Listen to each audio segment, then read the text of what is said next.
कुंभ की विधाएं हैं, कुंभ का सिस्टम है। हर साल जो लगता है वो माघ मेला है, उसमें माघ का महत्व है, महीने का महत्व है, स्नान का महत्व है।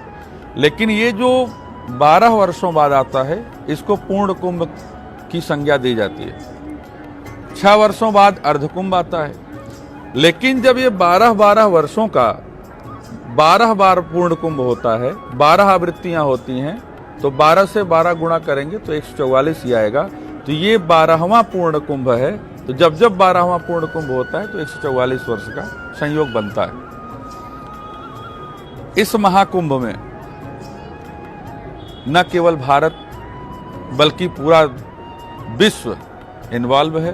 लोग स्नानार्थी बन के, श्रद्धालु बन के आ रहे हैं, सनातन के प्रति अपनी आस्था प्रकट कर रहे हैं और आस्था में डूब करके महाकुंभ का आनंद ले रहे हैं। युवा ही देश को आगे ले जाने के लिए तत्पर होंगे, तभी देश आगे बढ़ेगा।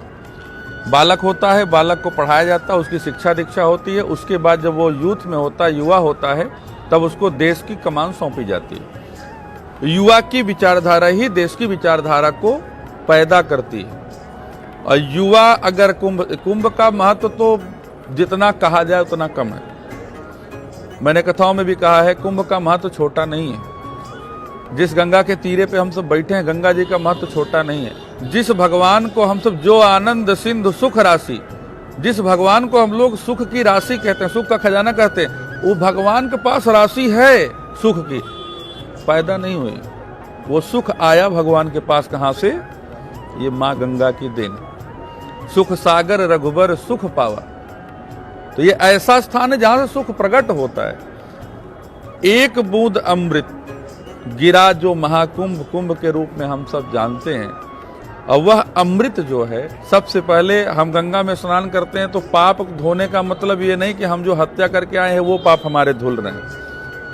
सबसे बड़ा पाप जो मन का कलुष है, ये मन के मैल को धोने का काम करती है। जब हमारा मन निर्मल होता है तो हमारी विचारधाराएं अच्छी होती हैं। जब हमारी विचारधाराएं अच्छी होंगी तब हम अपने को निर्देशित करेंगे, और जब हम निर्देशित हो जाएंगे, हम सुधरेंगे तो जग सुधरेगा। यही मेरा मानना है।